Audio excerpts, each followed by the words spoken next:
وہ ہاتھ میں طلاق کے پیپر تھامے سڑکوں پر بے جان وجود کے چلتی جا رہی تھی۔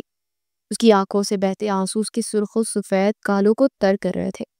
وہ خالی دماغ کے ساتھ کب اچانک اس سڑک کے بیچوں بیچ پہنچ گئی، اسے خود بھی اندازہ نہ ہوا۔ اگلے لمحے تیز رفتار سے آتی ہوئی گاڑی نے اس کے قریب پہنچ کر بہت مشکل سے بریک لگائی۔ گاڑی سے ایک شخص اتر کر غصے سے اس کی طرف پڑا۔ محترمہ، مرنے کا اتنا شوق ہے تو اور بہت طریقے ہیں مرنے کے۔ یوں کسی کی گاڑی کے سامنے آ کر کیوں اس کو بھی قاتل بنانا چاہتے ہیں؟ وہ اپنی ہی دھن میں بولتا چلا جا رہا تھا۔ حالہ نے سر اٹھا کر اپنے سامنے کھڑے لمبے چوڑے شخص کو دیکھا۔ وہ ایک ہی لمحے میں اسے پہچان گئی تھی۔ وہ روتی ہوئی اس کے سینے سے جا لگی۔ سالار بھائی، اس شخص نے مجھے طلاق دے دی، اس نے میری زندگی تباہ کر دی۔ وہ مسلسل ہچکیوں سمیت رو رہی تھی۔ سالار اسے پہچان چکا تھا، اس کے چچا کی بیٹی تھی۔ بہت سالوں بعد اسے دیکھ رہا تھا، مگر وہ اس چہرے کو کیسے بھول سکتا تھا جس کی تصویر بچپن سے اس کے دل و دماغ پر نقش تھی۔ اس کے آنسو سالار کو اپنے دل پر گرتے ہوئے محسوس ہوئے، اور اس نے کسی مسیحا کی طرح اس جان سے عزیز لڑکی کو اپنی باہوں کے حصار میں لیا۔ مگر اس کے لیے یہ سب کسی شوق سے کم نہیں تھا۔ سالار کے دماغ میں مسلسل سوال اٹھ رہے تھے، مگر یہ سب کیسے ہوا؟ کب ہوا؟ کب حالہ کی شادی ہوئی؟ کسی نے اسے اس حال تک پہنچا دیا؟ اسے اپنی بے خبری پر افسوس ہو رہا تھا۔ شہر کے مشہور ریسٹورنٹ میں ہارون شاہ اپنے سامنے بیٹھی لڑکی کو بے باک نگاہوں سے دیکھ رہا تھا۔ مہر النساء کو اس کی نگاہوں کی تپش سے گھبراتی اپنی ہتھیلیاں مسل رہی تھی۔ ہارون، اب کب بات کریں گے اپنے گھر میں؟ مجھے اس طرح چھپ چھپ کے ملنا مناسب نہیں لگتا ہے۔ ہارون نے محبت سے اس کے ہاتھ تھامے۔ اس کی اس حرکت پر مہرو مزید خود میں سمٹ گئی۔ بہت جلد میری جان، میں نے تمہیں بتایا تھا نا کہ میرے پیرنٹس نہیں ہیں، بس ایک بہن ہے، تو مجھے میرے رشتے کے لیے اپنے تایا سے بات کرنی ہوگی۔ وہ مزاج کے بہت سخت ہے، اس لیے میں گھبرا رہا ہوں، مگر تم پریشان مت ہو، میں انشاءاللہ کچھ ہی دنوں میں اس سے بات کرتا ہوں۔ ہارون ہمیشہ کی طرح اسے اپنی باتوں میں الجھا رہا تھا، اور وہ پاگل سچ سمجھتی ہوئی پھر سے اس کی باتوں میں آ گئی تھی۔ مہرو نے گھبرا کر اپنے موبائل پر وقت دیکھا۔ باتوں باتوں میں اسے وقت گزرنے کا احساس ہی نہیں ہوا تھا۔ ہارون، مجھے اب چلنا چاہیے، بہت وقت ہو گیا ہے۔ بھائی اب تک گھر آگے ہوں گے۔ اس کے لہجے میں پریشانی دیکھ کر ہارون نے اسے جانے کی اجازت دے دی تھی۔ مہرو کے جانے کے بعد اس نے اکتاہٹ بھرے لہجے میں اپنے سر کو جھٹکا اور زیر لب اس سے بڑبڑایا، اف، یہ تو ہاتھ ہی نہیں آ رہی، بس ایک ہی بات، شادی کب کرو گے، شادی کب کرو گے؟ وہ منہ کے زاویے بگاڑتا ہوا ریسٹورنٹ سے نکلا اور اپنی گاڑی کی جانب بڑھ گیا۔ ہارون سلیمان کے پیرنٹس بچپن میں ہی ایک کار ایکسیڈنٹ میں گزر گئے تھے۔ ان کو اسلام آباد سے ملکہ اس چھوٹے سے علاقے میں بہت بڑی حویلی تھی، مگر اس کے پیرنٹس کے گزر جانے کے بعد اس کے تایا اور تائی نے لالچ میں آ کر ہارون اور حالہ کو نکال باہر کیا۔ وہ اپنی بہن کو لے کر کسی دوسرے علاقے میں چلا آیا تھا۔ اس نے اپنی 8 سالہ بہن کی ذمہ داری اکیلے ہی اٹھائی تھی۔ شکل و صورت خدا نے انہیں لاکھوں میں چن کر دی تھی۔ ہارون سلیمان کی طرح حالہ سلیمان بھی بے حد حسین تھی۔ یہی وجہ تھی کہ وہ اپنے حسن اور میٹھی باتوں پر بہت جلدی لڑکیوں کو اپنا دیوانہ بنا لیتا تھا۔ حویلی سے نکالے جانے کے بعد اس کے مالی حالات بہت بگڑ گئے تھے، اس لیے اس کا اٹھنا بیٹھنا اوباش لڑکوں کے ساتھ بڑھنے لگا جو راہ چلتے مسافروں کو لوٹتے تھے۔ مگر جیسے اس نے جوانی کی دہلیز پر قدم رکھا، اسے احساس ہوا کہ اپنے حسن کا بہت فائدہ اٹھا سکتا ہے۔ وہ چن چن کر امیر لڑکیوں کا انتخاب کرتا، انہیں اپنے دکھ بڑی داستان سناتا اور وہ معصوم کلیاں اس کی دکھ بڑی کہانی پر ہمدردی جتاتی، اور پھر وہ اس کے حسن پر دل ہار بیٹھتی۔ اپنی مجبوریوں کا بہانہ بنا کر وہ پیسے وصولتا۔ اس کی زندگی ایسے ہی چل رہی تھی جب ایک دن سڑک کنارے چلتی ہوئی ایک لڑکی سے ٹکرا گیا۔ اسے پلٹ کر دیکھا تو پل کے چپکتا بھول گیا۔ جتنی وہ حسین تھی اتنی ہی وہ پہننے اوڑھے کے انداز سے امیر باپ کی بیٹی معلوم ہو رہی تھی، ملیحہ خاور، جو ایک دم سے انجان وجود سے ٹکرا کر گری تھی۔ اٹھتے ہوئے سامنے کھڑے شخص پر وہ چلائی، اندھے ہو گیا، تمہیں دکھائی؟ سامنے کھڑے شخص کے چہرے پر نظر پڑتے اس کے الفاظ اس کے منہ میں ہی رہ گئے تھے۔ وہ بے حد حسین تھا، جیسے کسی ریاست کا شہزادہ ہو جو بھٹک کے اس چھوٹے سے علاقے میں اتر آیا ہو۔ وہ دونوں کچھ لمحے ایک دوسرے کی آنکھوں میں کھوئے رہے، پھر ہارون کی آواز نے اس خاموشی کو توڑا، آئی ایم سوری، میں اپنے خیالوں میں گم تھا. مجھے احساس ہی نہیں ہوا کہ اس سے پہلے کہ اس کی بات مکمل ہوتی ملیحہ خاور جٹ سے اس کی بات کاٹی. ارے اٹس اوکے، ہو جاتا ہے کبھی کبھار ایسا. وہ ایک ہی نظر میں سامنے کھڑے شخص پر دل ہار بیٹھی تھی. ہارون کو اس بات کا اندازہ ہوا تو اس کی انابی لبوں پر مسکراہٹ گہری ہو گئی. وہ اس بات میں سرہلاتا پلٹ کر ملیحہ کی نظروں سے دور ہوتا جا رہا تھا. ملیحہ خاور کچھ دن پہلے ہی امریکہ سے آئی تھی. اس کی اسٹڈی کمپلیٹ ہو چکی تھی اور اب وہ اپنے بابا کا بزنس سنبھالنے کے لیے پاکستان آئی تھی. آج اس کا آفس میں پہلا دن تھا مگر اس کی خراب گاڑی ہو گئی تھی اور اب وہ گاڑی کو وہیں چھوڑ کے کسی مکینک کی شاپ ڈھونڈنے کے لیے بھاگتی آ رہی تھی. اس کے بابا نے اسے کہا بھی تھا کہ وہ ڈرائیور کے ساتھ آ سکتی ہے مگر اسے ہمیشہ سے اپنے سارے بوجھ خود اٹھانے کی عادت تھی. اس کے ہوش میں آتے اس شخص کو پکارا. بات سنے. وہ بھاگتی ہوئی اس تک پہنچی. ہارون نے پلٹ کر حیرانی سے اسے دیکھا. ملیحہ نے اس کے قریب پہنچ کر جلدی سے وضاحت دی. وہ اصل میں میری گاڑی خراب ہو گئی ہے. میں پچھلے آدھے گھنٹے سے ماری پھر رہی ہوں مگر اسلام آباد کی ان پہاڑوں میں مجھے کوئی مکینک کی شاپ نہیں مل رہی. ملیحہ کے بابا خاور علی نے اپنی بنگلہ شہر سے 1 گھنٹے کی دوری پہ بنایا تھا. شہر میں اپنی کمپنی کی طرف جاتے ہوئے صبح صبح ان پہاڑوں سے گزر کر انہیں الگ ہی قسم کا سکون ملتا تھا. مگر ملیحہ پہلے ہی دن گاڑی خراب ہونے کی وجہ سے عاجز آ گئی تھی. ہارون نے ایک نظر سر سے پاؤں تک اسے گہرے نگاہوں سے دیکھا. اس کی نگاہوں میں کچھ ایسا تھا کہ ملیحہ سٹ پٹا گئی. محترمہ، یہاں تو آپ کو دور دور تک کوئی شاپ نہیں ملے گی. ہاں مگر مجھے تھوڑا بہت مکینکی کام آتا ہے تو ہو سکتا ہے کہ آپ کی گاڑی ٹھیک کرنے میں آپ کا کام آ جاؤں میں. ملیحہ نے شکر کی سانس پڑی اور پھر وہ ہارون کے ساتھ باتیں کرتی ہوئی اپنی گاڑی تک پہنچی. ہارون نے دیکھا تو کچھ زیادہ فالٹ نہیں تھا. کچھ ہی لمحوں میں اس کی کوشش رنگ لے آئی اور گاڑی سٹارٹ ہو گئی. ملیحہ نے خوشی سے چھلانگ لگائی. ارے آپ تو اچھے خاصے مکینک ہیں. آپ مجھے بتائیں میں آپ کو اس مدد کا کیسے شکریہ ادا کروں. ہارون نے یہ موقع غنیمت جانا. وہ اب اس چھوٹے سے علاقے کی امیر لڑکی سے اکتا چکا تھا. اس کے پیسوں کی ہوس دن بدن بڑھتی جا رہی تھی. کچھ زیادہ نہیں مانگوں گا آپ سے. آپ نے بتایا نا کہ آپ خاور انڈسٹریز کی نئی CEO ہیں. ہو سکے تو اس بندہ ناچیز کو معمولی سی جاب پر رکھ دیجیے. میں بھی اب راہ چلتے لوگوں کی گاڑیاں ٹھیک کرتے کرتے تھک چکا ہوں.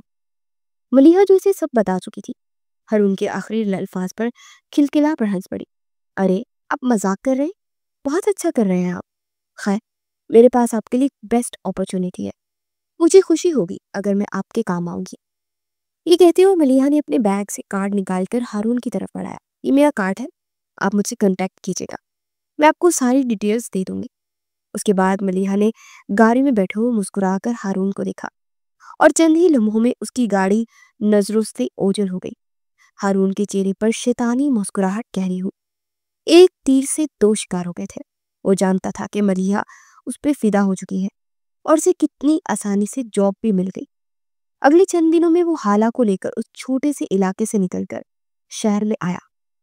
ملیحہ نے اسے بہت اچھی پوسٹ پر ہائر کیا تھا اور وہ خود بھی شہر میں ایک بنگلہ خرید کر رہنے لگی کیونکہ ہر صبح 1 گھنٹے کا فاصلہ طے کر کے شہر آنے سے اس کی جان جاتی تھی. آہستہ آہستہ ان کی ملاقاتیں بڑھنے لگی اور بلاخر ہارون نے اس کی خود میں دلچسپی دیکھتے اسے پرپوز کر دیا. ملیحہ نے خوشی خوشی اسے اپنا لیا. وہ بھی تو یہی چاہتی تھی. خاور علی کو بھی کوئی اعتراض نہیں تھا. انہوں نے ملیحہ کی ماں کی موت کے بعد اپنی بیٹی کو سینے سے لگا کر رکھا تھا. اس کی ہر بڑی سے بڑی خواہش اس کے منہ سے نکلنے سے پہلے پوری کی تھی. پھر وہ اس کی زندگی کے اتنے اہم فیصلے میں اس کے خلاف کیسے جا سکتے تھے. ملیحہ سے شادی کے بعد ہارون کے دن بدل گئے تھے. خالہ سلیمان ابھی 22 سال کی ہو چکی تھی. اپنے بھائی اور بھابھی کے آفس جانے کے بعد وہ بھی یونیورسٹی چلی جاتی. زندگی نارمل روٹین پر آ چکی تھی. مگر ہارون کی فطرت نہ بدلی. شادی کے 1 سال تک تو وہ ملیحہ کے ساتھ مخلص رہا مگر رنگ برنگی تتلیوں کا شکار کرنے والا مرد آخر کب تک ایک پر ٹکا رہتا. اسے اپنے پیسوں کی کمی نہ تھی مگر حسن کا وہ آج بھی دیوانہ تھا. محروم نساء سے اس کی ملاقات 2 مہینے پہلے ہوئی تھی جو وہ شہر کے اس ریسٹورنٹ میں بیٹھا چائے کی چسکیوں کے ساتھ آتی جاتی لڑکیوں پر نگاہیں جمائے بیٹھا تھا. اسی طرح ایک شام اس کی نظر محرو پر پڑی جو اپنی دوستوں کے ساتھ کسی بات پر کھلکھلاتی ہوئی ریسٹورنٹ میں داخل ہو رہی تھی. ہارون کی نظریں اس پر ٹک گئی. ریسٹورنٹ کا مالک بھی ہارون کی شان و شوکت سے متاثر ہو کر اس کا دوست بن چکا تھا۔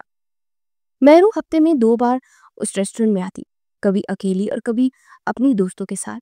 ہارون کے لیے اسے جال میں الجھانا بہت ہی آسان تھا، اور چند ہی ہفتوں میں وہ خود کو مہرو کی نظروں میں لے آیا تھا۔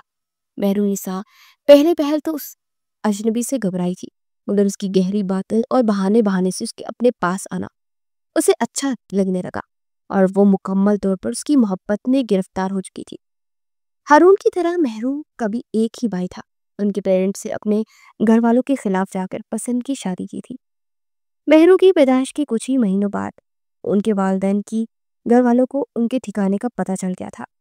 پھر ایک شام مہرو کی والدہ اپنے شوہر کے ساتھ بازار گئی اور واپسی پر ان کی میتیں آئیں۔ ان کے والدین کے گزر جانے کے بعد چچی نے انہیں سنبھالا تھا، مگر جیسے ہی ثاقب 20 سال کا ہوا، اس کی چچی نے اس کی بہن سمیت اسے گھر سے نکال دیا کہ جا کر خود کماؤ اور اپنا ٹھکانہ ڈھونڈو۔ ثاقب اپنے دوست کے ہاں ٹھہرا۔ اس کے والدین بہت محبت اور شفقت والے تھے۔ انہوں نے ثاقب کو اچھی جاب دلوائی اور اپنی محنت اور لگن سے ترقی کی منازل طے کرتا گیا۔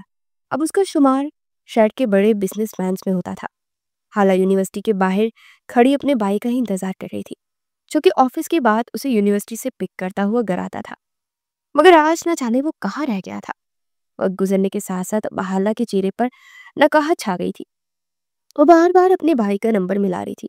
اف بھائی بھی نا، اگر مصروف تھے تو ایٹ لیسٹ کال ہی تو پک کر کے بتا سکتے تھے ذرا۔ کچھ دیر وہ مزید انتظار کرنے کے بعد کیب لے کر گھر پہنچ گئے۔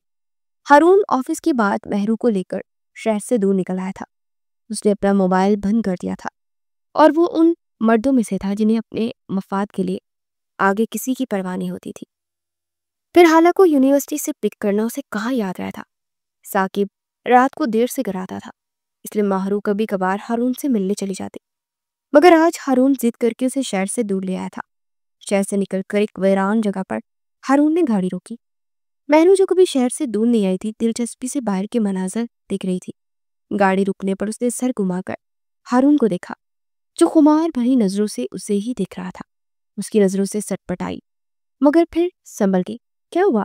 گاڑی کیوں روک دی؟ ہارون نے اس کی طرف جھکتے ہوئے اس کا ہاتھ پکڑا۔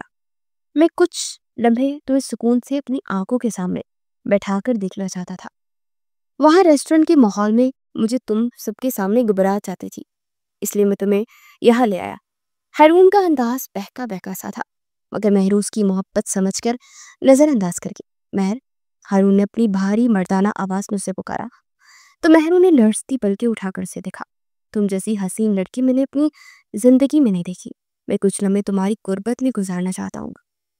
مہرو کے دل کی دھڑکنیں بے ترتیب ہوئی، مگر اس نے خود کو سنبھالا۔ ہارون، یہ ٹھیک نہیں ہے۔ میں آپ کو اس طرح بغیر نکاح کے خود کو چھونے کی اجازت نہیں دے سکتی۔ یہ کہتے ہوئے مہرو نے اس کے ہاتھوں میں اپنے ہاتھ نکالے۔ ہارون کو اس کی حرکت پر شدید غصہ آیا، اور اس نے آگے بڑھ کر مہرو کو اپنے حصار میں لے لیا۔ مہرو کو ہارون سے اس ریئیکشن کی امید نہیں تھی۔ اس کے نرم و نازک وجود پر ہارون کا وجود بہت بھاری تھا۔ اس نے کچھ کہنے کی کوشش کی، مگر ہارون اس کے منہ پر ہاتھ رکھ کر اسے خاموش کروا چکا تھا۔ ہارون کی بڑھتی ہوئی جسارتوں نے مہرو کا دل کام کیا۔ اسے کچھ سمجھ نہ آیا۔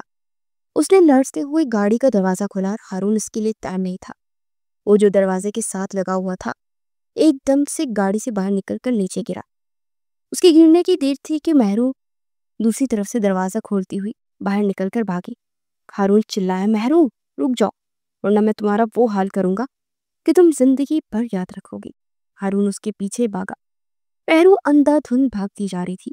ہارون نے جو اس کے ساتھ کرنے کی کوشش کی تھی، اس لمحے وہ اسے کسی درندے سے کم نہیں لگا تھا۔ اسے اس لمحے صرف اپنی عزت اور جان پیاری تھی۔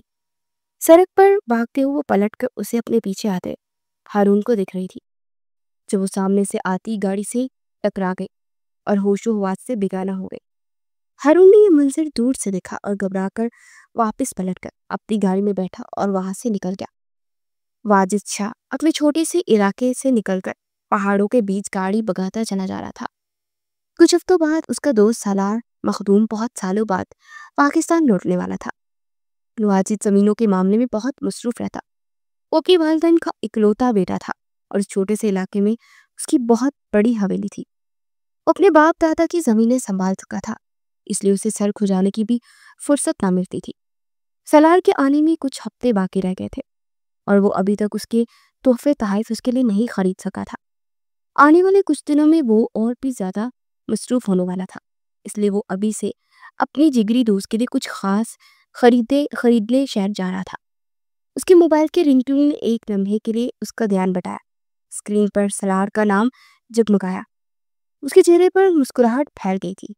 اس نے موبائل اٹھا کر کان سے لگایا ہی تھا کہ جب اس کی نظروں سے بھاگتی ہوئی لڑکی پر پڑی اور اس نے گاڑی کو سنبھالنے کی کوشش کی، مگر دیر ہو چکی تھی اور وہ لڑکی اس کی گاڑی سے ٹکرا کر سڑک پر گر گئی۔ واجد موبائل پھینکتا گاڑی کا دروازہ کھول کر باہر نکلا۔ اس کی نظر دور سے آتے شخص پر پڑی جو سامنے کا منظر دیکھ کر واپس پلٹ گیا تھا۔ واجد نے ایک دم سے بیٹھتے ہوئے اس لڑکی کا سر اٹھا کر اپنی گود میں رکھا جس کے سر سے خون کے فوارے ابل رہے تھے۔ واجد کی جان ہتھیلی پر آ گئی۔ اس نے فوراً اس لڑکی کا دوپٹہ اس کے سر پر باندھا اور اسے گاڑی کی بیک سیٹ پر لٹایا۔ فرنٹ سیٹ پر آ کر بیٹھا۔ اس کے موبائل پر سالار کی آواز گونج رہی تھی، گاڑی کے ٹائروں کی چرچراہٹ کی آواز وہ بھی سن چکا تھا، اس لیے وہ مسلسل پریشانی سے اسے پکار رہا تھا۔ واجد نے گاڑی کی سپیڈ بڑھاتے موبائل کان سے لگایا۔ ہاں سالار، میں ٹھیک ہوں، پریشان مت ہونا، ایک ایمرجنسی ہو گئی تھی، میں تمہیں بعد میں صورتحال سے آگاہ کرتا ہوں۔ اور اس کے ساتھ ہی دوسری طرف سے سالار کی بات سنے بغیر ہی وہ کال کاٹ کر موبائل ڈیش بورڈ پر پھینکتا، اسٹرنگ پر مضبوطی سے ہاتھ جماتے ہوئے گاڑی کی رفتار مزید بڑھا دی تھی۔ وہ شہر کے نزدیک ہی تھا۔ آدھے گھنٹے کا سفر اس نے 15 منٹ میں طے کیا۔ ہاسپٹل پہنچ کر وہ مہر کو باہوں میں اٹھائے بھاگتا ڈاکٹرز تک پہنچا۔ مہر کو فوراً اسٹریچر پر لٹا کر ایمرجنسی روم میں لے جایا گیا۔ ایک نرس نے باہر نکلتے واجد کو پکارا، آپ پیشنٹ کے کیا لگتے ہیں؟ آپ کو یہاں سائن کرنے ہوں گے۔ نرس نے جلدی سے پیپرز اس کی طرف پڑھائے۔ میں اس کو شوہر ہوں۔ واجد کو اور کچھ سمجھ آیا۔ اس نے یہی کہتے ہوئے فوراً سے پیپر پر سائن کرتے۔ نرس اس بات میں سر ہلاتی ہوئی وہاں سے چلے گئی اور وہ وہیں کرسی پر سر ہاتھوں میں تھامے بیٹھ گیا۔ آدھے گھنٹے بعد ڈاکٹر روم سے باہر نکلی۔ واجد فوراً اٹھ کر ان کی طرف بڑھا۔ ڈاکٹر نے اس کے چہرے پر پریشانی دیکھ کر اسے تسلی دی۔ آپ پریشان مت ہو، خون زیادہ نہیں بہا تھا، اس سے ان کی جان کو خطرہ نہیں ہے۔ ہم نے اسٹیچز لگا دیے مگر وہ بھی انجیکشن کی زیر اثر ہے۔ 1 گھنٹے تک آپ کی وائف کو ہوش آ جائے گا تو آپ ان سے مل سکتے ہیں۔ ڈاکٹر ایک ہی سانس پہ سب بتاتے ہوئے وہاں سے چلی گئی تھی۔ واجد اسکول کی سانس پڑتا واپس کرسی پر آ کر بیٹھ گیا۔ تھوڑی دیر بعد ایک نرس آئی اور ایک چھوٹا سا بیگ واجد کے حوالے کیا، یہ کہہ کر کہ آپ کی وائف کے کندھے پر تھا۔ واجد نے شکر ادا کرتے وہ بیگ تھام لیا۔ نرس کے جانے کے بعد اس نے کسی خیال کے تحت کھولا کہ شاید اس لڑکی کا کوئی اتا پتہ ہی مل جائے۔ سامنے پڑا موبائل دیکھ کر اس نے سکون کا سانس پڑے اور موبائل بیگ سے نکالا جو شاید مہر کے گرنے کے بعد ہلکا سا ٹوٹ گیا تھا اور بند ہو چکا تھا۔ تھوڑی کوشش کے بعد واجد موبائل آن کرنے میں کامیاب ہوا۔ موبائل آن ہونے کی دیتی اسکرین پر بھائی کا نام جگمگانے لگا۔ اس نے کچھ توقف کے بعد کال اٹینڈ کر لی۔ موبائل کان سے لگا۔ ثاقب آج جلدی گھر آ گیا تھا اور مہر کو گھر میں نہ پا کر وہ کب سے اس کا نمبر ملانے کی کوشش کر رہا تھا جو کہ مسلسل بن جا رہا تھا۔ اسے بے چینی سے چکر کاٹتے ہوئے ایک مرتبہ پھر سے کال ملائی۔ بیل جا رہی تھی۔ چند سیکنڈ بعد کال اٹینڈ کر لی گئی۔ ہیلو مہر، کہاں ہو تم؟ اور نمبر کیوں بن جا رہا تھا تمہارا؟ کیا سب ٹھیک ہے؟ اس کے لہجے میں غصے اور فکر کے ملے جلے تاثرات تھے جب دوسری طرف سے بھاری مردانہ آواز اس کے کانوں میں پڑی۔ ہیلو جی، آپ مہر کے بھائی ہیں؟ لڑکے کی آواز سنتے ہی ثاقب کے چہرے کے تاثرات سخت ہوئے۔ ہاں میں مہر کا بھائی ہوں، مگر تم کون ہو اور مہر کا موبائل تمہارے پاس کیا کر رہا ہے؟ واجد نے اسے ساری صورتحال سے آگاہ کیا۔ ثاقب کے پیروں تلے سے زمین نکل گئی۔ اس کی بہن ہسپتال میں تھی۔ اس کی تو جان انہی لفظوں میں اٹک گئی تھی۔ وہ ہسپتال کا نام پوچھتے اپنی گاڑی کی طرف بھاگا۔ مہر کو ہوش آنے کے بعد واجد ہسپتال کے روم کا دروازہ کھول کے اندر داخل ہوا جہاں وہ لڑکی اپنی آنکھیں کھولے چھت کو گور رہی تھی۔ قدموں کی آہٹ پر اس نے نظروں کا رخ واجد کی طرف موڑا مگر اس انجان شخص کو دیکھ کر وہ کانپ گئی۔ پہلے ہی ایک غیر شخص پر بھروسہ کر کے اس حال تک پہنچائی تھی، اس لیے اس کا ڈرنا فطری تھا۔ اس نے بیڈ سے اٹھنے کی کوشش کی۔ کون ہے آپ؟ یہاں کیوں آئے ہیں؟ واجد اس کی آنکھوں میں خوف دیکھ کر وہیں رک گیا۔ آپ پلیز ریلیکس رہیں، میں آپ کو کوئی نقصان نہیں پہنچاؤں گا، بس میری بات تحمل سے سنیں۔ آپ میری گاڑی کے سامنے آ کر ٹکرائی تھی اور میں آپ کو ہسپتال لے کر آیا ہوں۔ میرا آپ کو نقصان پہنچانے کا کوئی بھی ارادہ نہیں ہے۔ وہ ایک ہی ساتھ میں وضاحت دے گیا تھا۔ مہر نے ایک غم زدہ سانس بھرتے ہوئے واپس بیڈ پر اپنا سر رکھا۔ اس کی آنکھوں سے آنسو نکل کر اس کے بالوں میں جذب ہو گئے۔ اس کی نگاہوں کے سامنے وہی منظر گھوم گیا۔ وہ سوچ بھی نہیں سکتی تھی کہ ہارون اس حد تک بھی گر سکتا ہے۔ وہ نازک سی لڑکی واجد کے حواسوں پر چھا گئی تھی۔ اس کے آنسو اسے اپنے دل پر گرتے ہوئے محسوس ہو رہے تھے۔ نہ جانے کیا ہوا کہ اس کے ساتھ وہ جو اس حال تک پہنچ گئی تھی۔ مہر کو پرسکون دے کر واجد اس کے بیڈ کی جانب پڑا اور اس پاس رکھی چیئر پر بیٹھ گیا۔ آپ پریشان مت ہو، میں آپ کے بھائی کو اطلاع دے دی ہے اور وہ کچھ ہی دیر میں یہاں آ جائیں گے۔ بھائی کا نام سنتے ہی مہر کی آنکھوں میں خوف اتر آیا۔ بھائی کو کیوں بتایا؟ وہ یہاں آ رہے ہیں؟ میں انہیں کیا جواب دوں گی؟ وہ ایک دم سے ہی گھبرا گئی تھی۔ واجد کو لگا کہ شاید اس نے کچھ غلط کر دیا ہے۔ مہر فوراً سے اٹھ کر بیٹھی اور اپنے ہاتھ میں لگی ٹرپس کو کھینچ کر نکالا۔ وہ بے حد بوکھلائی تھی۔ اس سے پہلے کہ واجد اسے سنبھالتا روم کا دروازہ درام سے کھلا اور ثاقب اندر آیا۔ مہر میرا بچہ اس کی طرف بڑھا۔ مہر چھلانگ لگا کر بیڈ سے اتری اور اسپتال روم کی بالکنی سے جا کھڑی ہوئی۔ اس کی آنکھوں سے خوف بہ رہے تھے۔ نہیں بھائی، ہاں میرے پاس مت آئیے گا، میرے پاس آپ کے سوالوں کی جواب نہیں ہے، میں آپ کی نظروں میں گرنا نہیں چاہتی۔ آپ میرے پاس آئے تو میں یہاں سے چھلانگ لگا دوں گی۔ مہر کی غیر ہوتی حالت دیکھ کر ثاقب کے ساتھ ساتھ واجد کے بھی ہاتھ پاؤں کھول گئے۔ ثاقب کے قدم تھم گئے۔ مہر میرا بچہ رکو، میں تم سے کوئی سوال نہیں کروں گا، کچھ بھی نہیں کہوں گا، مگر یہ مت کرو۔ مہر رک جاؤ۔ ثاقب کی آنکھوں میں آنسو بہ رہے تھے۔ وہ اپنی بہن سے شدید محبت کرتا تھا۔ اس نے اپنی بہن کو بیٹی کی طرح پالا تھا اور آج اس کی یہ حالت اسے اندر ہی اندر توڑ رہی تھی۔ مہر کا دھیان ثاقب پر تھا۔ ماجد نے آنکھوں سے ثاقب کو اشارہ کیا کہ اسے باتوں میں الجھائے رکھے اور خود وہ دھیرے سے اس کی طرف بڑھا۔ واجد کا اشارہ سمجھتے ثاقب نے اپنی بات جاری رکھی۔ مہر، میں نے تمہیں آج تک کبھی کچھ اونچی آواز میں ڈانٹا بھی نہیں ہے، پھر میں تمہارے دل میں میرے لیے اتنا خوف کیسے بیٹھ گیا؟ ہاں، میں وعدہ کرتا ہوں تمہیں اف تک نہیں کہوں گا۔ تم کچھ نہیں بتانا چاہتی مت بتاؤ، میں تم سے نہیں پوچھتا کچھ بھی۔ مہر کا دل چاہا کہ زمین پھٹے وہ اس میں سما جائے۔ نامحرم کے فتنہ میں پڑتے اسے اپنے بھائی کی عزت کا خیال بھی لے رہا تھا، جس نے زندگی کی تلخیوں کے باوجود اسے باپ سے بڑھ کر محبت دی تھی۔ مہر اپنے چہرے پر ہاتھ رکھے پوٹ پوٹ کر روتی تھی، اور یہی وہ لمحہ تھا جس کا فائدہ اٹھا کر واجد تیزی سے اس کی جانب پڑا۔ مہر نے آنکھوں پر ہاتھ رکھے ہٹائے تو واجد کو اپنے طرف آتا دیکھو تیزی سے پلٹی، مگر اسی لمحے وہ چھلانگ لگاتی۔ سر پر لگی چوٹ کی وجہ سے اس کا سر گھما اور اس کا گرنے سے پہلے ہی واجد اسے تھام چکا تھا۔ ثاقب بھاگتا ہوا اپنی بہن کے پاس پہنچا جو بے ہوش ہو چکی تھی۔ وہ اسے اٹھا کر بیڈ پر لیٹایا۔ واجد ڈاکٹر کو بلانے کے لیے کمرے سے باہر چلا گیا۔ کچھ ہی دنوں تک مہر کی دماغی حالت خراب رہی۔ اسے ہسپتال سے ڈسچارج کر دیا گیا، مگر وہ بالکل خاموش ہو گئی تھی۔ ثاقب سمجھ گیا کہ اس سے کچھ ایسی غلطی سرزد ہوئی ہے جو وہ چاہ کر بھی نہیں بتا پا رہی تھی۔ اس نے بھی اصرار نہیں کیا۔ اس واقعے کو 6 دن گزر گئے تھے، مگر واجد ابھی تک اس لڑکی کو نہیں بھول پایا تھا۔ وہ بے حد حسین تھی، مگر نہ جانے اس کے ساتھ کیا ہوا تھا۔ واجد کو احساس تھا کہ اس سے وہ کچھ بہت غلط ہوا ہے، مگر پھر بھی اسے بہت معصوم اور پاک لگی تھی۔ وہ اپنے دل کے ہاتھوں مجبور تھا۔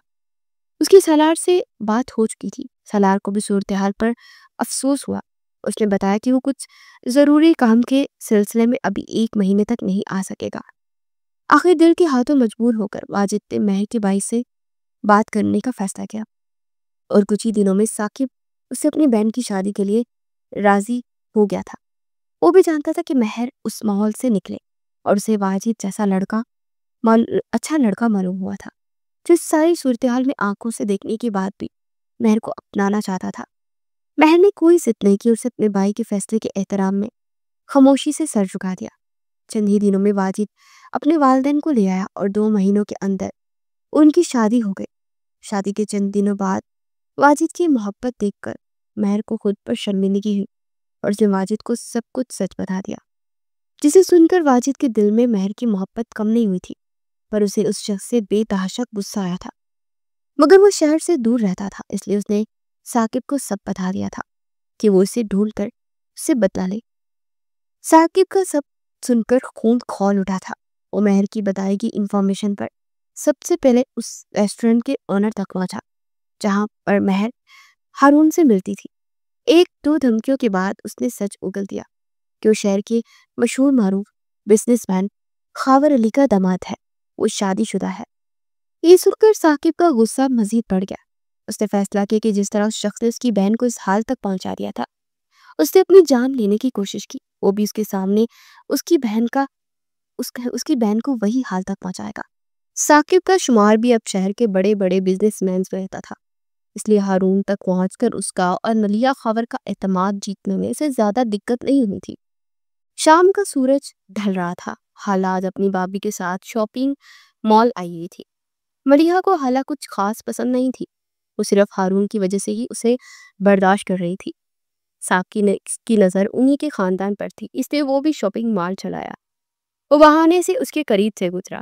ملیحہ حالہ کے ساتھ ہی چل رہی تھی جب پاس سے گزرتے ثاقب پر اس کی نظر پڑی۔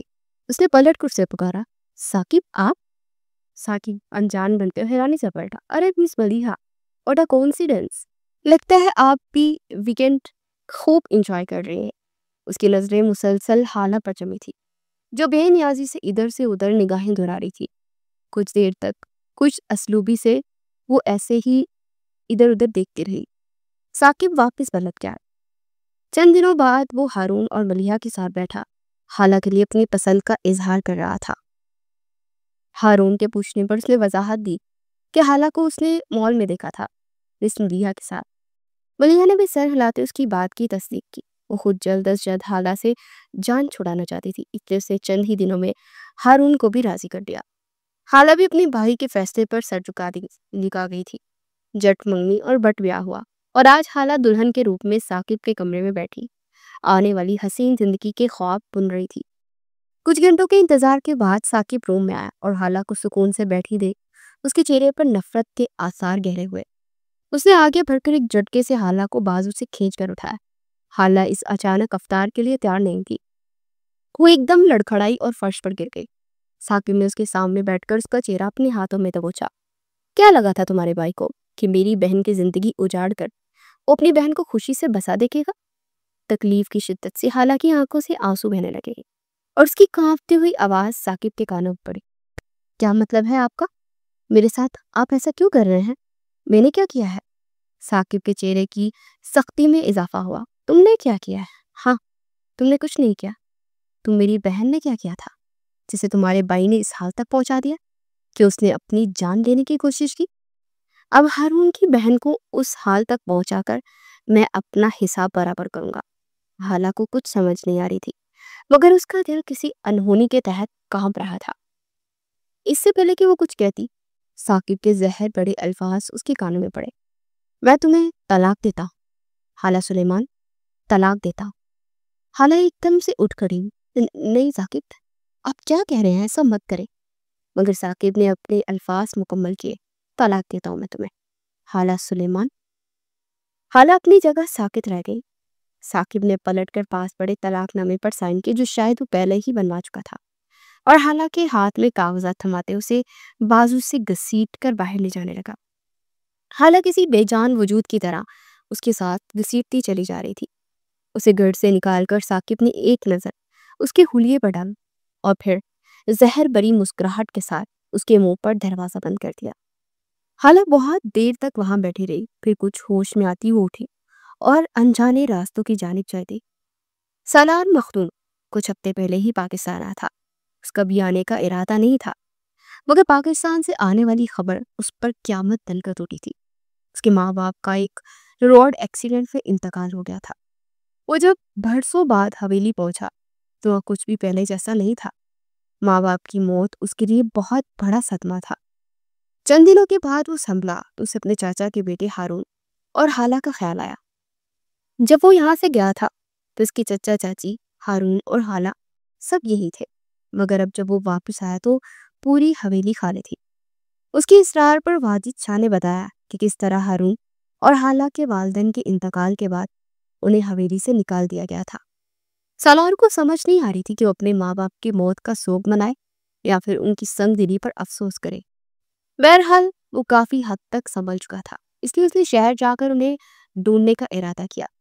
اس کی نگاہوں کے سامنے دن رات حالہ کی معصوم سی صورت گھومتی تھی، اسے جان سے بھی زیادہ عزیز تھی۔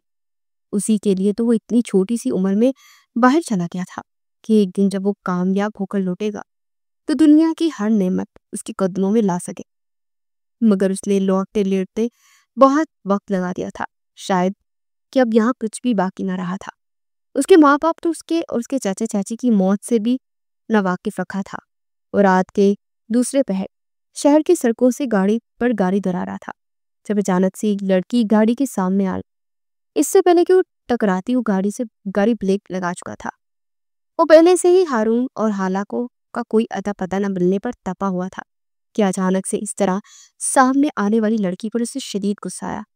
وہ گاڑی سے نکل کر پھن پھناتا ہوا اس کے سر پر پہنچا۔ محترمہ، مرنے کا اتنا ہی شوق ہے تو اور بہت سے طریقے ہیں مرنے کے، یوں کسی گاڑی کے سامنے آ کر اسے کیوں قاتل بنانا مجھے چاہتی ہے؟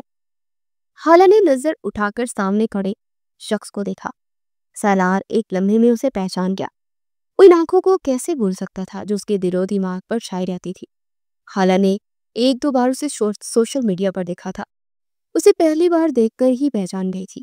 انگلینڈ میں وہ ایک بہت بڑا بزنس مین بن چکا تھا اور اکثر نیوز پر چھایا رہتا تھا، مگر اس کے پیرنٹس نے جس طرح انہیں گھر سے نکالا تھا اس کے بعد حالہ کو محسوس ہوا کہ شاید وہ اپنے ماں باپ کی طرح ان سے نفرت کرتا ہے۔ اس لیے اس نے کبھی بھی رابطہ کرنے کی کوشش نہیں کی، مگر آج اسے اپنی آنکھوں کے سامنے دیکھ کر اس کی نگاہوں میں بچپن کے وہ مناظر گھوم گئے جب سالار بائی کرتے اس کی زبان نہ تھکتی تھی۔ بچپن میں جتنا وقت اس نے سالار کے ساتھ گزارا تھا اس عرصے میں سالار نے اسے ہارون سے بھی زیادہ محبت دی تھی۔ اس کا ضبط جواب دے گیا تھا اور وہ روتی ہوئی سالار کی سینے سے جا لگی۔ سالار بھائی، اس نے مجھے طلاق دے دی۔ سالار بھائی، اس شخص نے میری زندگی تباہ کر دی۔ سالار کو یقین ہی نہیں آ رہا تھا کہ جس کی تلاش میں وہ سڑکوں پر مارا پھر رہا تھا، تقدیر نے خود ہی اس کے سامنے سے لا کر کھڑا کیا تھا۔ سالار نے ہوش میں آتے اسے اپنی باہوں میں سمیٹا۔ اس لڑکی میں اس کی جان بستی تھی، مگر وہ اس حال تک کیسے پہنچی؟ اسے خود بھی افسوس ہو رہا تھا کہ اس نے لوٹ کر آنے میں اتنی دیر کیوں کر دی۔ جب حالہ کے آنسو کچھ تھمے تو سالار سے دور ہوئی۔ سالار نے اس سے اس کے گھر کا ایڈریس پوچھتے اسے اپنی گاڑی میں بٹھایا اور چپ چاپ ڈرائیونگ سیٹ پر آ بیٹھا۔ حالہ کی حالت دیکھتے اس نے کوئی بھی سوال کرنا مناسب نہ سمجھا۔ رات ڈھل چکی تھی، صبح کے 5 بج رہے تھے جب سالار نے ان کے گھر کے باہر گاڑی روکی۔ بیل بجانے پر ملازم نے دروازہ کھولا، مگر حالہ کو سامنے دیکھ کر وہ ٹھٹک گیا جو ابھی تک دلہن کے لباس میں تھی، مگر اپنی حالت سے وہ کہیں سے بھی دلہن نہیں لگ رہی تھی۔ اسے پیچھے ہٹ کر راستہ دیا۔ ہارون اور ملیحہ جو کہ جاگنگ کے لیے گھر سے باہر نکل رہے تھے، حالہ کو اجنبی شخص کے ساتھ اس حلیے میں دیکھ کر ٹھٹک گئے۔ حالہ بھاگ کے ہارون کے سینے سے جا لگی۔ بھائی، ثاقب نے مجھے طلاق دے دی بھائی، اس نے کہا کہ آپ نے اس کی بہن مہر کے ساتھ کچھ کیا تھا۔ پھر وہ ایک دم سے اپنے بھائی سے الگ ہوئی۔ بھائی، کیا واقعی آپ نے اس کی بہن کے ساتھ؟ اس سے پہلے کہ اس کی بات مکمل ہوتی ہارون کا آؤٹ کے چہرے پر نشان چھوڑ گیا۔ اسے اپنی بہن سے ہمدردی ہو رہی تھی، مگر مہر کا نام سنتے اس کے 14 تب روشن ہو گئے تھے۔ اس لیے حالہ کی زبان روکنے کے لیے اسے ہاتھ اٹھانا پڑا۔ کیا بکواس کر رہی تو؟ کیا الزام لگانے کی کوشش کر رہی ہو مجھ پر؟ حالہ ایک دم سے لڑکھڑائی۔ اس سے پہلے کہ وہ گرتی سالار اسے تھاما اور اسے غصے بھری نگاہوں سے اٹھا کر ہارون کو دیکھا۔ ملیحہ نے حالہ کی بات کو نظر انداز کر دیا تھا۔ اس سے تو یہی برداشت نہیں ہو رہا تھا کہ لڑکی پھر سے اس کے سر پر نازل ہو گئی ہے۔ ہارون، دیکھ رہے ہیں آپ خود ہی اس وقت ایک اجنبی شخص کا سہارا لیے کھڑی ہے اور آپ پر الزام لگا رہی ہے۔ ہارون چپ چاپ کھڑا رہا۔ حالہ سالار کے بازو ہٹاتی آگے بڑھی۔ بھائی، میرا یقین کرے۔ اس کی بات مکمل ہونے سے پہلے ملیحہ اس کے راستے میں آ کھڑی۔ بس بہت ہو گیا، پتہ نہیں کہاں رات کر گزار کر آئی ہو اور آتے ہی منہ پھاڑ کر اپنے بھائی پر الزام لگا رہی ہو۔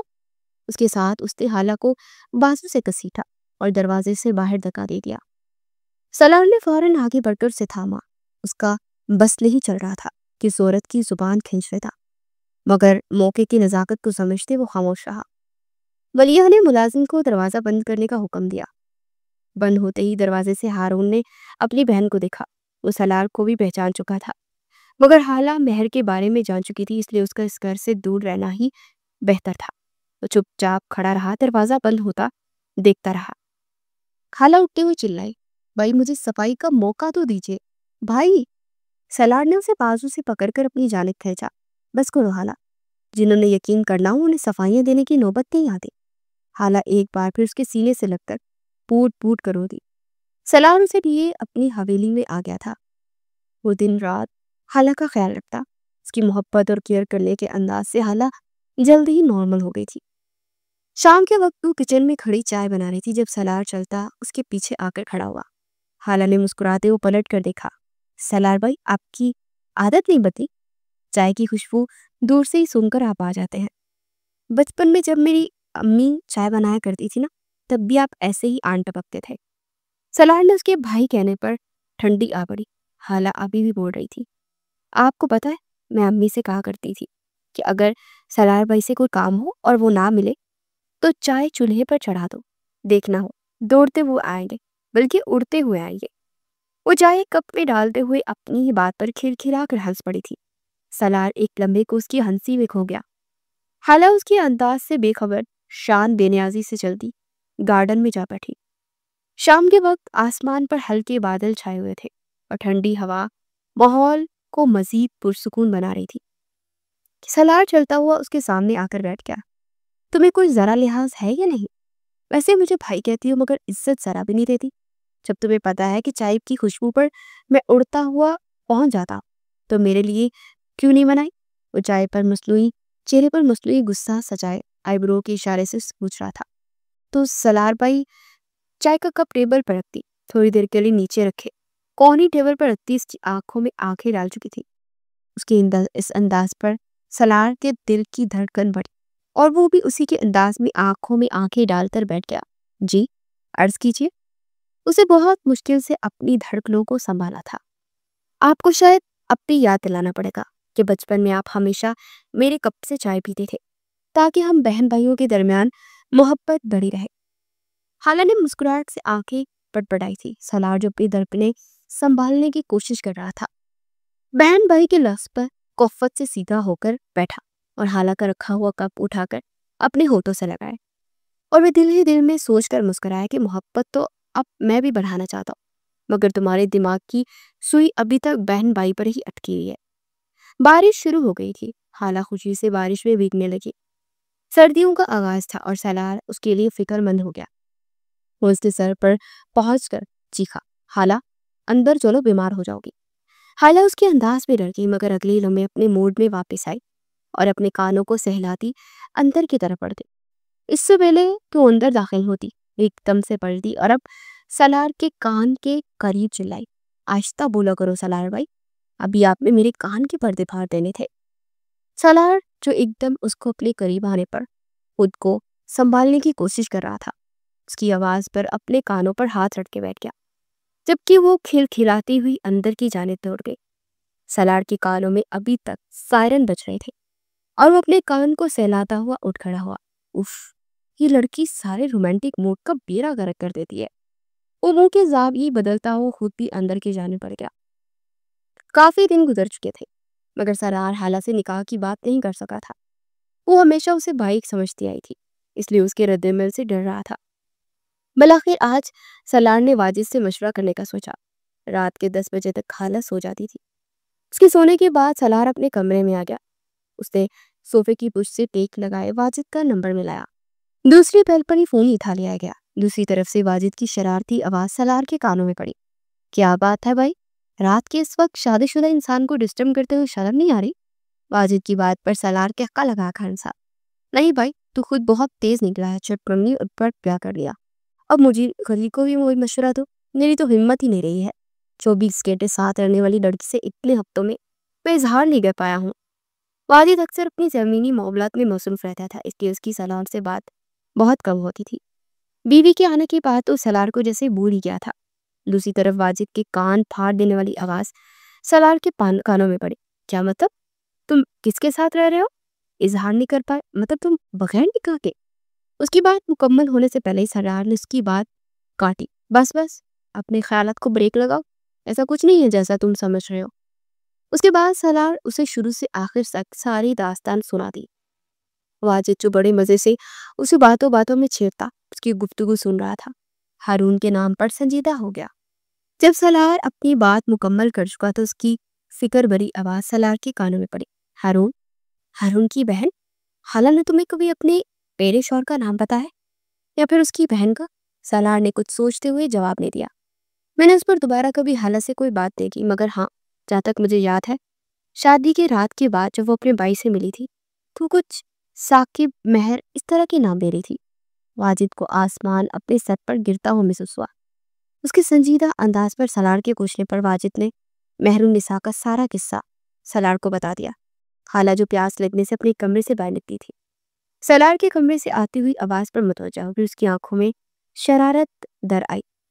سالار بھائی، میرے سونے کے بعد اپنی محبوبہ سے بات کرتے ہیں، بڑی ہی چھپے رستم ہیں بھائی، میرے سامنے تو بہت معصوم بنتے ہیں.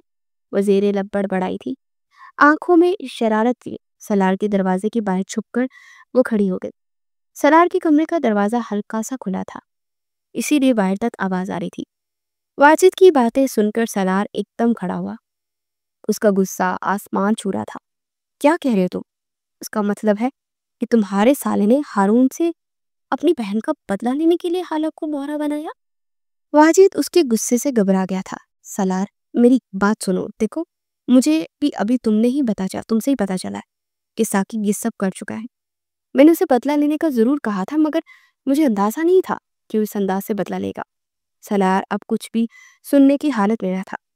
اس نے کال کاٹتے ہوئے موبائل دیوار پر دے مارا اور اپنے بالوں پر ہاتھ پھیرتا گہری سانس بھرتا پیچھے کی طرف پلٹا، جہاں خالہ آنسو سے تر چیرہ لیے کھڑی تھی. خالہ کو دیکھ کر وہ ایک دم گھبرا گیا. وہ شاید سب کچھ سن چکی تھی اور وہ اس کی طرف تکی. سالار بھائی، آپ کس سے بات کر رہے تھے؟ کون تھا وہ؟ اور ہارون، مہر، ثاقب، ان کا نام کیوں لے رہے تھے آپ؟ اس سوالوں کی بوچھار کرتی جا رہی تھی. وہ سب کچھ سن چکی تھی مگر اسے ابھی تک اپنے کانوں پر یقین نہیں آ رہا تھا. سالار نے آگے بڑھ کر اسے کندھوں سے پکڑ کر صوفے پر بٹھایا. خالہ، ریلیکس ہو جاؤ، دیکھو اس میں تمہارا کوئی قصور نہیں ہے. ہاں، مگر یہ سچ ہے کہ تمہارے بھائی نے واقعی اس لڑکی کی زندگی کے ساتھ کھیلا ہے. خالہ کی آنکھوں میں بے یقینی تھی. ہارون بھائی ایسا کیسے کر سکتے ہیں؟ وہ تو ایسے نہیں تھے. خالہ کو سمجھ نہیں آ رہی تھی کہ وہ کیا بولے. اس کے ہاتھ کانپ رہے تھے اور اس کی آنکھوں سے مسلسل آنسو بہہ رہے تھے. سالار نے آگے بڑھ کر اسے اپنی باہوں کے حصار میں لے لیا تھا اور اس کے بالوں کو سہلانے لگا. بس خالہ، تم کیوں رو رہی ہو؟ رونا تو ان لوگوں کو چاہیے جو اپنی ہوس یا بدلے کی آگ میں عورت کی ذات کو کچھ سمجھتے ہی نہیں ہیں. خالہ اس سے دور ہوئی تھی. سالار بھائی، میں مہر سے ملنا چاہتی ہوں. سالار نے تسلی دی. حاضر، ہم کل ہی ان سے ملنے چلیں گے، تم ریلیکس رہو، اب چلو شاباش، جا کر سو جاؤ. خالہ مری قدم اٹھاتی اپنے کمرے کی جانب پڑ گئی. اس کے جانے کے بعد سالار گہری سانس بھرتا بیڈ پر نیم دراز ہو گیا. یہ بھی ایک حقیقت تھی کہ اگر ثاقب خالہ کے ساتھ یہ سب نہ کرتا تو شاید آج بھی وہ خالہ کو کہیں ڈھونڈتا مارا پھر رہا ہوتا. اگلی صبح واجد اور مہر سالار کی حویلی پر آئے تھے.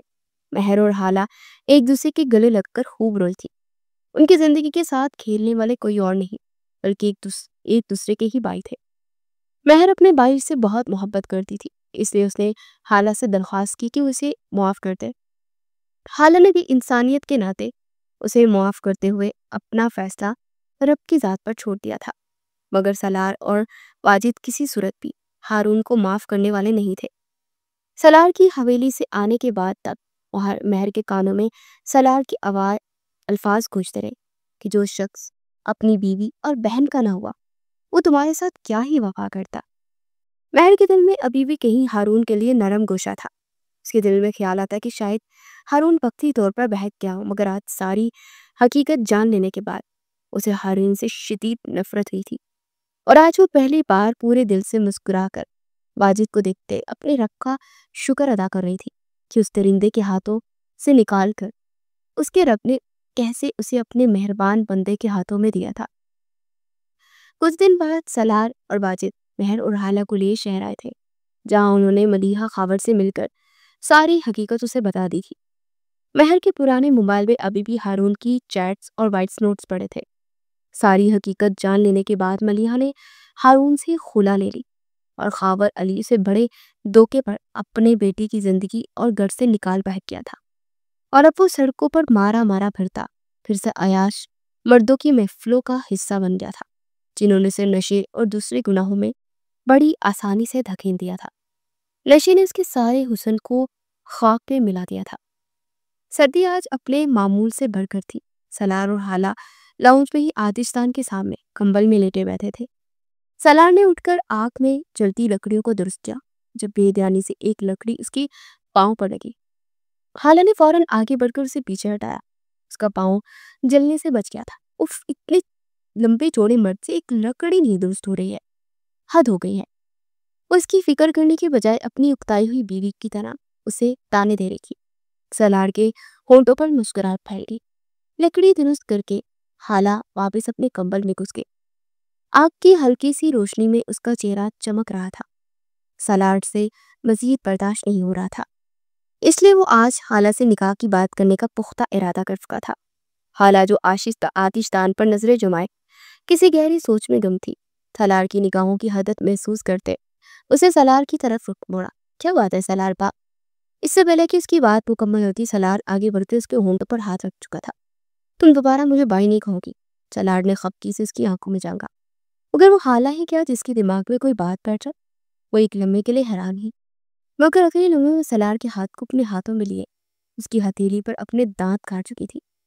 سالار نے ایک دم سے اپنا ہاتھ پیچھے کھینچا۔ سالار، بھائی بھائی بھائی کہوں گی میں تو، کیونکہ آپ میرے بھائی۔ سالار کا ضبط جواب دے چکا تھا۔ حالہ، میں تم سے نکاح کرنا چاہتا ہوں۔ تم مجھے ہمیشہ اپنا بھائی سمجھتی آئی ہو، مگر میں بچپن سے تمہاری جھوٹی چائے اسی لیے پیتا آیا ہوں کیونکہ مجھے تم سے عشق ہے، مگر تمہاری ناقص عقل میں یہ بات آتی ہی نہیں ہے۔ وہ اب تک اتنی بولی ہو کہ میری نظروں کا مفہوم ہی نہیں سمجھ پاتی۔ حالہ کو کچھ سنا ہی نہیں دے رہا تھا۔ اس کی آنکھوں میں ایک دم سے غصے کی لہر ابھری۔ چھوڑے مجھے۔ اس کی نگاہوں میں غصہ دیکھ سالار ایک دم اٹھا۔ حالہ کچھ بھی کہے بغیر اپنے کمرے میں جا کر بند ہو گئی۔ 2 دن تک وہ اپنے کمرے سے باہر نہ نکلی۔ سالار اس کے لیے اب پریشان ہو چکا تھا۔ حالہ نے اسے ہمیشہ بھائی کی نظر سے دیکھا تھا، مگر اس رات سالار کی بات پر اس کا دل بھی ایک لمحے کے لیے کسی اور ہی لے پر دھڑکا تھا۔ پھر بھی اس کی ناراضگی فطری تھی۔ اسے یہ سب قبول کرنے میں وقت لگ رہا تھا۔ 2 دن اس کی نگاہوں میں ہر وہ لمحہ گزرا جب سالار نے اس کی فکر کی تھی۔ اس کا لہجہ، اس کی نگاہیں اب اسے سمجھ میں آ رہی تھی۔ حالہ کو اپنے بھائی ہارون سے کبھی بھی وہ محبت نہیں ملی تھی جو وہ چاہتی تھی، اس لیے اس نے سالار کی محبت کو بھائی جیسی محبت سمجھ لیا تھا۔ ابھی بھی سالار اس کے کمرے کے باہر کھڑا دروازہ بجا رہا تھا۔ حالہ، باہر نکلو، اگر تم نے ابھی دروازہ نہ کھولا تو میں… اس کی بات مکمل ہونے سے پہلے حالہ نے دروازہ کھول دیا تھا۔ اس کے چہرے پر خفگی تھی۔ اسے سالار کو راستہ روکے دیکھا تو اس کے سینے پر ہاتھ رکھا۔ پیچھے ہٹ جائیں، اب باہر آنے دیں گے یا میں پھر سے کمرے میں بند ہو جاؤں؟ اس کی حالت دیکھ کر سالار کا دل چاہا کہ وہ اپنا سر پیٹ لو۔ 2 دن سے وہ بھوکی تھی تو سالار بھی بھوکا تھا، مگر اس کی حالت اتنی خراب نہیں تھی۔ اس نے خاموشی سے حالہ کو راستہ دیا۔ وہ اتنی کمزور ہو چکی تھی، اسے قدم قدم پر چکر آ رہے تھے۔ وہ پھر سے لڑکھڑائی جب سالار نے اسے اپنی باہوں کے حصار میں لیا۔ حالہ نے گھور کر اسے دیکھا، مگر وہ اس کی نظروں کی پرواہ کیے بغیر اسے لاؤنج میں صوفے پر بٹھا چکا تھا۔ پھر وہ کچن میں گیا اور کچھ ہی لمحوں میں کھانا گرم کر کے لے آیا۔ حالہ ہاتھ باندھ کر بیٹھی رہی۔ کھاؤ گی بھی یا میں اپنے ہاتھوں سے کھلاؤں؟ سالار نے شرارتی انداز میں آنکھ ماری تھی۔ بے شرم انسان۔ حالہ نے زیر لب بڑبڑاتے کھانے کی طرف ہاتھ بڑھایا، مگر اس کی سرگوشی سالار کے کانوں تک پہنچ چکی تھی۔ اس نے اپنی مسکراہٹ کو دباتے ہوئے خود بھی کھانا شروع کر دیا۔ سالار اس کا پہلے سے بھی زیادہ بڑھ کر خیال رکھنے لگا۔ حالہ کے دل میں بھی اس کے لیے کچھ دھڑکنے لگا تھا۔ بلاخر اس کی محبت کے آگے وہ ہار مانتے ہوئے حالہ نے اس کی نکاح کی پیشکش قبول کرنے کا فیصلہ کیا۔ سالار ابھی باہر سے آیا تھا، خالہ سیڑھیاں اترتی اس کی جانی پڑی. اسے کبھی ہیل نہیں پہنی تھی، مگر آج سالار کے ہوش اڑانے کے لیے، اسے سرپرائز دینے کے لیے وہ دل لگا کر تیار ہم تھی.